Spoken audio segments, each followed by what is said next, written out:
Hello and welcome to episode 11 of the ShopLogic podcast. My name is Adrienne. I am the creator and founder of the ShopLogic podcast that you're listening to, which also happens to be a website, an app, and soon to be ethical brand certifier. If you're a returning listener, welcome back to the podcast. But if it's your first time listening to ShopLogic, it is all things pertaining to ethical consumerism.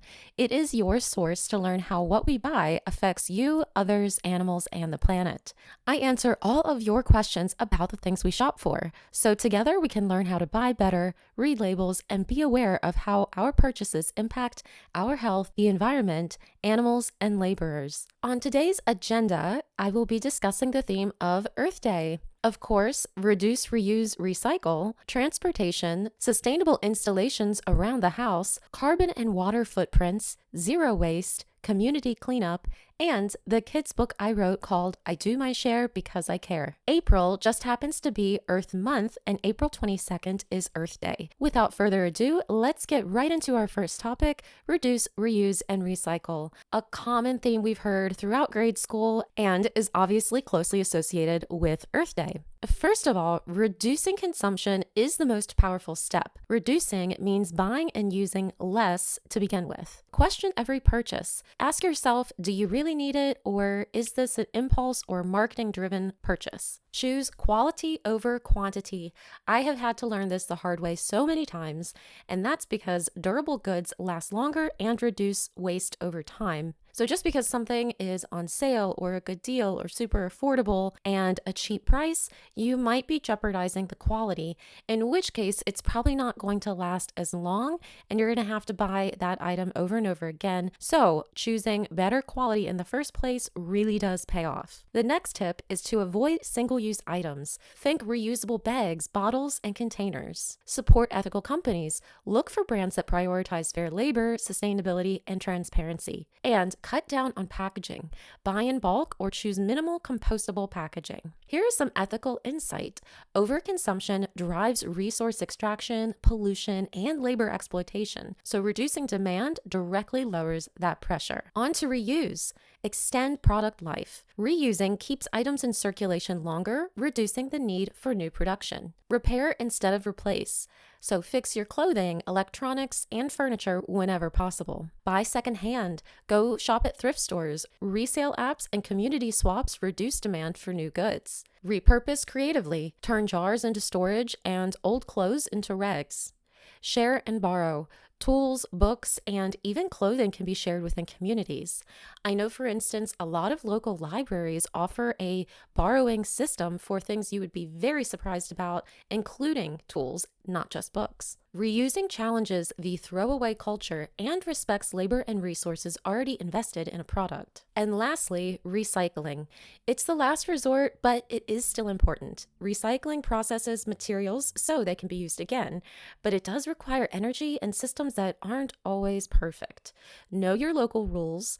Recycling systems do vary. Contamination can make materials unusable. I try to wash containers and packaging really well because even just a little bit of food might contaminate your entire recycling. Clean and sort properly. Rinse containers and separate materials correctly. Buy recycled products. This supports the recycling market and closes the loop. And be realistic. Not everything labeled recyclable actually gets recycled. Recycling helps, but it doesn't offset overconsumption. It's most effective when paired with reducing and reusing. I know there are even some people out there who are major recycling skeptics. Even if you are concerned maybe your recycling isn't going to get recycled, do it anyway. Why would it hurt? Even though we don't see what happens after we dispose of our containers and our plastics and tin cans and cardboard and newspapers, etc., we don't see what happens to that after we throw it in the recycling bin. But even if there's a chance that it doesn't get properly recycled, it doesn't hurt to at least make the effort. The ethical hierarchy, think of it like priorities. Reducing is best, then reusing, and then recycling. And this order matters because it addresses problems at their source rather than managing waste after it's created. The bigger picture for ethical consumers is the environmental impact. Less waste, lower carbon emissions, and conserved resources. Social justice even comes into play. Reduced exploitation in supply chains. Economic influence, your spending supports better or worse business practices. practices. Let's actually walk through a day in the life of an ethical consumer following this reduce, reuse, recycle framework. These are some practical choices and the reasoning behind them. So let's say in the morning, the scenario is eating breakfast and commuting. So for the reduction factor, instead of buying a single-use cup of coffee, brew coffee at home in a reusable mug. Opt for oatmeal with bulk oats instead of prepackaged breakfast bars. Then use a refillable water bottle and a cloth napkin instead of paper towels. Any leftover packaging from bulk items like cardboard boxes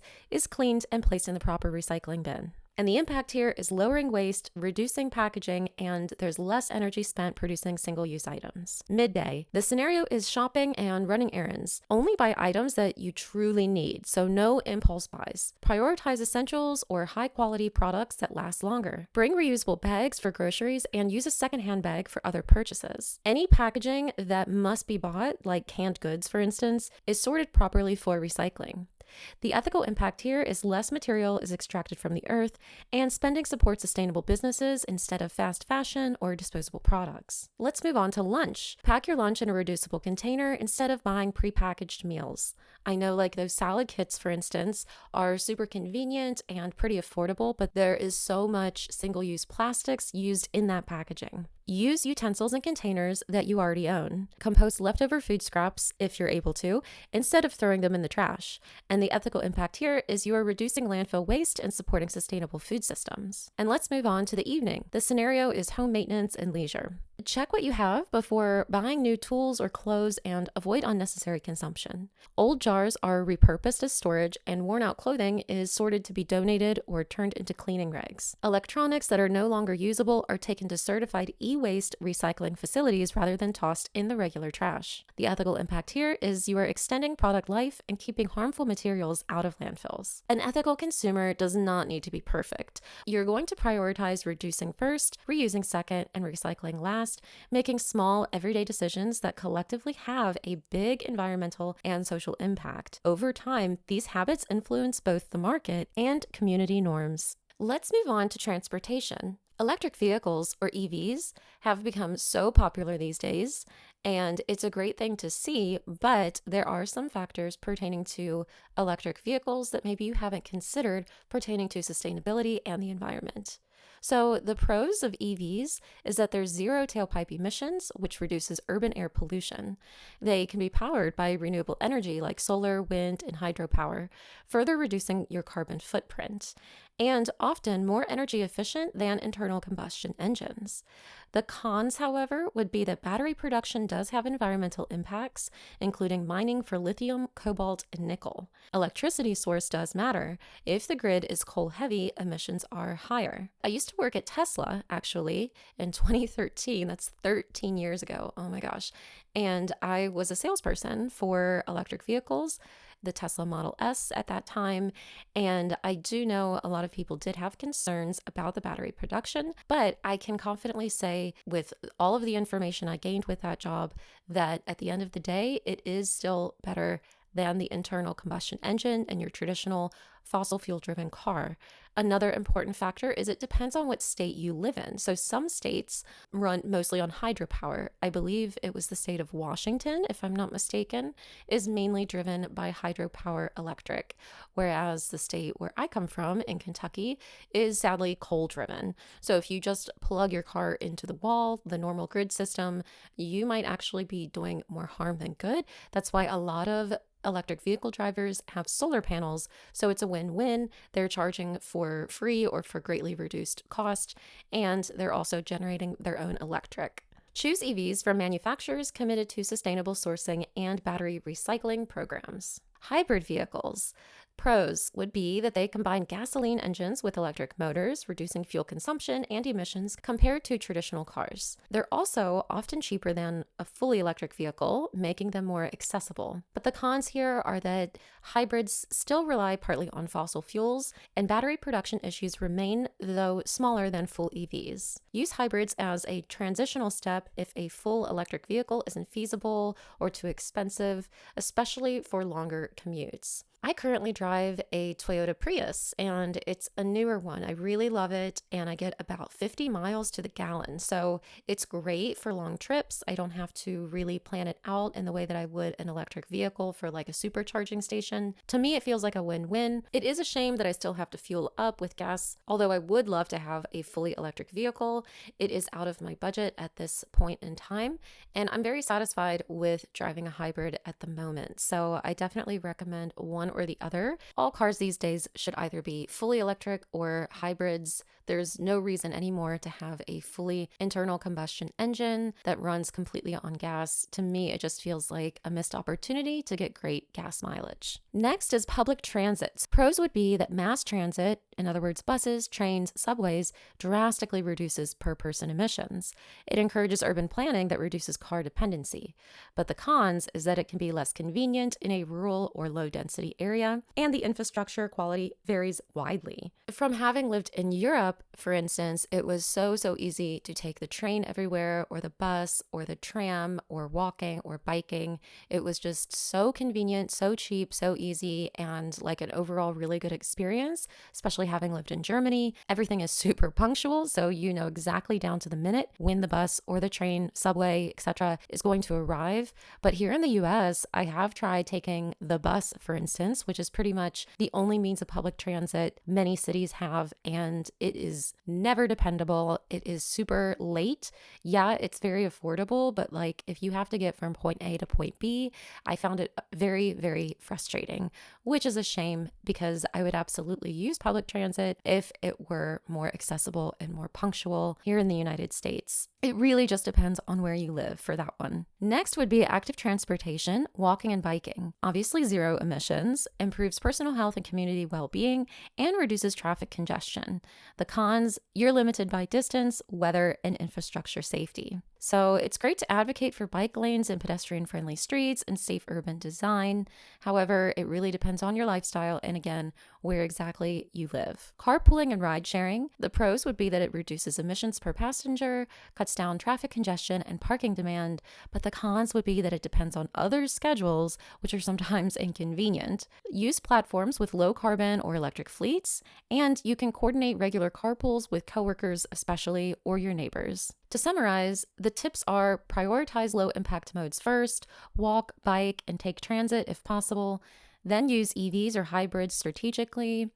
If you need a personal vehicle, which a lot of us do, support systematic change, advocate for renewable powered transit, safe cycling infrastructure, and urban planning that reduces car dependency, and consider your lifestyle impact. Evaluate not just your emissions during use, but the manufacturing aspect, disposal, and energy sources. Our next topic would be sustainable home installations.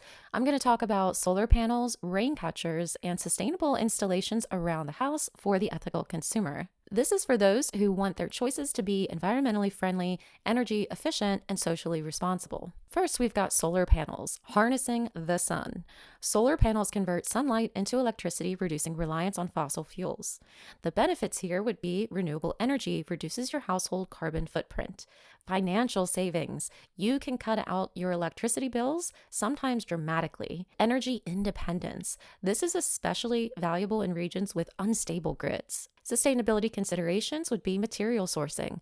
Look for panels from companies with ethical supply chains and avoid suppliers tied to conflict minerals. Longevity. Choose high quality panels rated for 25 plus years to minimize waste. And recyclability. Some panels can be recycled at the end of life, reducing landfill impact. Installation tips would be optimal placement on south-facing roofs in the Northern Hemisphere for maximum sunlight. Integrate it with battery storage systems for energy usage during cloudy days or at night. Then we've got rain catchers, harvesting nature's water. Rainwater harvesting systems capture and store rain for household use, reducing dependency on municipal water. The benefits here would be water conservation, cutting down on demand for treated water. Gardening and irrigation. These are especially useful in drier regions. And emergency supply. It acts as a backup water source during shortages. Sustainability considerations. Ensure the tanks are made of recycled or sustainably sourced materials. Avoid chemicals that might leach into stored water. And consider food-grade containers. Install filtration for drinking or cooking water, though simple collection can be excellent for irrigation, in other words, simply watering your garden. Installation tips. Gutters should feed into a filter system to remove debris. Consider first flush diverters to avoid contamination from initial runoff. And rainwater can also integrate with gray water systems for toilets or washing machines. Here are some other sustainable home installations. For a fully ethical, eco-conscious home, combine solar and rain systems with other green technologies. Energy efficient windows and insulation. This is going to reduce heating and cooling needs. Green roofs or living walls improves insulation, air quality, and biodiversity. Composting systems reduces your household waste and creates soil for gardens. Smart energy management systems. These track and optimize energy use. And ethically sourced materials, so bamboo flooring, FSC certified wood, and low VOC paints. An ethical consumer doesn't just focus on sustainability. You might want to also consider supply chain transparency, who made the products, and were labor practices fair, environmental footprint from production to disposal, and community impact, supporting local businesses or socially responsible companies. Combining solar panels, rain catchers, and other sustainable home installations transforms your house into a self-reliant, eco-friendly system. And ethical consumers can focus on long-term environmental impact, energy, water efficiency, and social responsibility, all while potentially saving money. For our next topic, I'm going to discuss reducing carbon and water footprints. So first, let's understand what exactly is a carbon footprint and a water footprint. A carbon footprint, this is the total greenhouse gas emissions caused directly or indirectly by an individual, a product, or an activity. It includes emissions from energy use, transportation, manufacturing, and food. A water footprint, this measures the total water used to produce goods and services you consume, including virtual water embedded in food, clothing, and household items. Reducing both footprints means making choices that minimize environmental impact and promote sustainability. Here are some key strategies. Number 1, food choices. Eat plant-based more often. Meat and dairy require far more water and emit more greenhouse gases than grains, legumes, and vegetables. That's because, if you think about it, livestock animals such as cows, pigs, chickens require food and water to eat. Therefore, they have a much greater impact, a much greater carbon footprint and water footprint, because even the foods that they eat needed energy and water to grow. If you're eating a plant-based diet, it's as if you are consuming the food directly instead of having it go through this middle source, being the livestock animal. Choose local and seasonal produce. This reduces transportation emissions and reliance on water-intensive irrigation methods. Reduce food waste. Wasted food is wasted water, energy, and carbon. Plan your meals, store food properly, and compost leftovers. Here is a great tip. With the ShopLogic app and the ShopLogic website, you can actually look up water footprints and carbon footprints of all kinds of foods. The foods with the highest water and carbon footprints, can you guess what they are? They happen to be beef, lamb, cheese, and chocolate. Rank among the highest for both metrics, both water footprint and carbon footprint.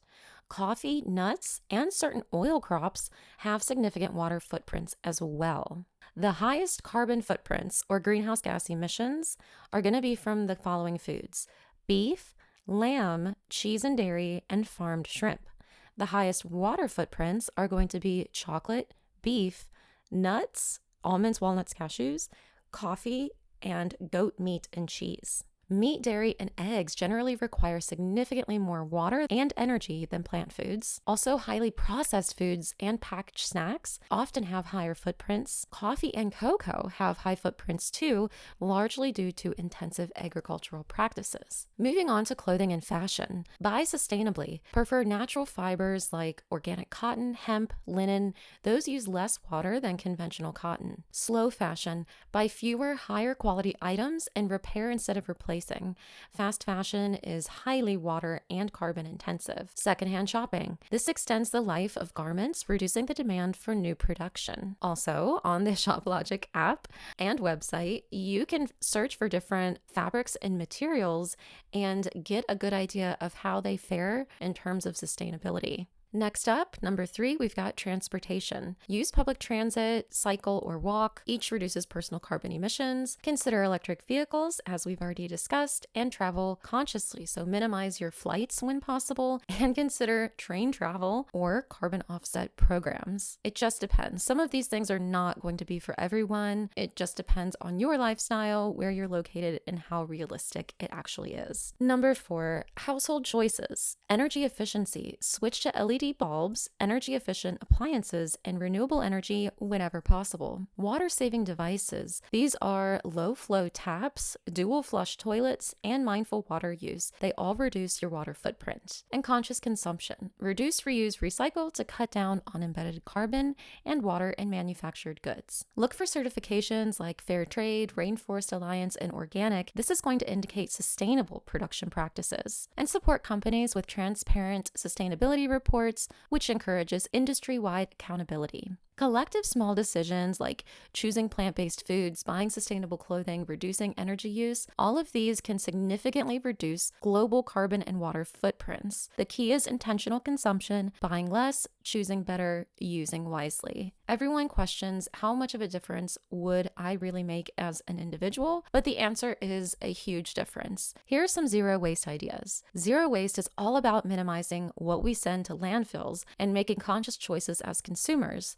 This would be like post-consumerism, like after you've used things. For the ethical consumer, it's all about combining sustainability with responsibility towards people and the planet, also future generations. Here are some practical zero waste ideas. Rethink consumption, buy only what you need, choose quality over quantity, and support ethical brands. Here are some zero waste shopping tips. Bring your own containers, reusable jars, cloth bags, and produce bags, which all reduce packaging waste. Shop in bulk. Stores that offer bulk bins for grains, nuts, spices, and cleaning products help cut down on single-use packaging. In some stores, you might have seen them. They're like these larger bins. You could even, at some places, bring like your own glass jar and make fresh on-the-spot peanut butter or nut butters that they have. Same thing goes for coffee. Say no to plastic. Avoid bottled water, prepackaged snacks, and unnecessary plastic packaging whenever possible. For the food and kitchen, meal planning. This would reduce your food waste and save you money. Compost. Turn food scraps into valuable soil rather than sending them to landfills. Reusable alternatives. Silicone lids and stainless steel or bamboo cutlery can replace disposables. For personal care and beauty, you have refillable products. There are some shampoo bars, refillable deodorants, and soaps, which all reduce packaging waste. DIY options, do it yourself. Simple homemade products like toothpaste, body scrubs, or cleaning solutions can cut down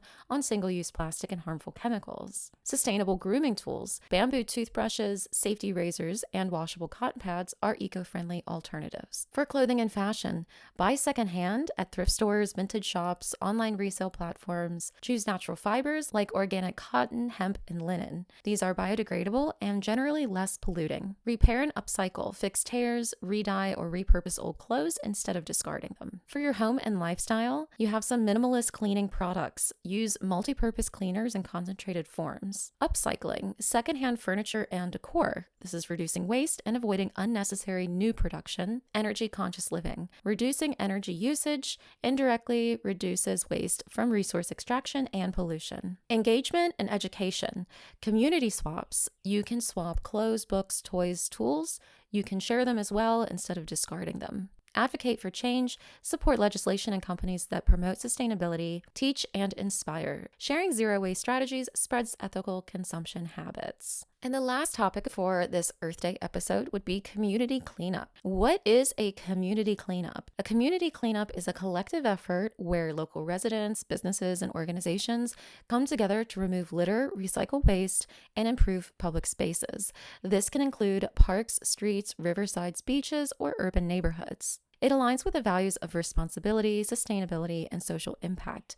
Participating doesn't just improve the local environment, it also encourages mindful consumption, reducing single-use plastics and other wastes at its source. Community cleanups reduce environmental harm. Removing trash from the ground and water prevents pollution and protects wildlife. It promotes sustainable habits and encourages the use of reusable and eco-friendly products over disposable items. And it strengthens local communities. It fosters collaboration efforts and a sense of civic duty. It also raises awareness and highlights the effects of overconsumption and improper waste disposal. You can get involved in several ways. You can volunteer directly and join local cleanup events organized by NGOs, municipalities, or schools. Organize cleanup drives. Encourage neighbors, friends, and colleagues to tackle littered areas. Advocate for policy change. Encourage local governments to provide more recycling bins, composting facilities, and anti-litter campaigns. And reduce your own personal waste. Combine cleanup efforts with changes in personal consumption, like using reusable bottles, bags, and packaging. When participating, consider safety first. Use gloves, masks, and appropriate tools. Avoid hazardous waste without proper supervision. And proper disposal. Separate the recyclables, compostables, and landfill waste. Use the cleanup as an opportunity to educate the community and reduce recurring waste problems. Community cleanups are more than just tidying up. They actually reflect conscious consumerism in action. By actively participating, ethical consumers demonstrate that personal and collective choices influence the environment, create social responsibility, and inspire others to live sustainably.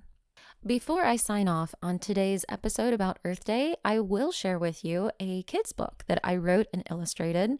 It's called I Do My Share Because I Care. It's part of the Conscious Kids collection of books that I wrote and illustrated. There are 4 in total. I'll go ahead and read you the description that I wrote on the back of the book so you have an idea of what it's all about. Finally, a children's book that promotes sustainability, perfect for climate activists, teaching kids about recycling and Earth Day. Enjoy this colorful rhyming story that encourages reducing, reusing, and recycling. As the title suggests, I Do My Share Because I Care is about children practicing sustainable habits to protect the environment. Young readers will enjoy learning many easy ways to take care of our beautiful planet. Included topics are energy conservation, pollution prevention, and more ways to be eco-friendly. Sustainability, climate change, and eco-consciousness are themes of this book. I Do My Share Because I Care is part of the Conscious Kids collection of books that support the early teachings of ethical consumerism.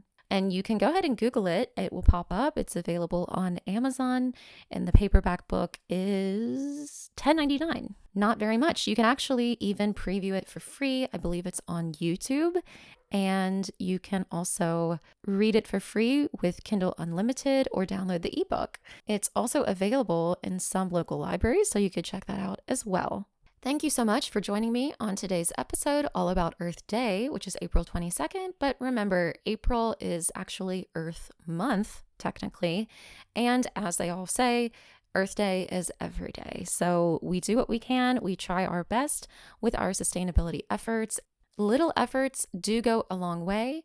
And it's all about awareness and being mindful of what we consume and what we do with our products after we consume them as well. Well, I hope you enjoyed this episode, and as always, thank you so much for listening. We'll see you next time. Bye.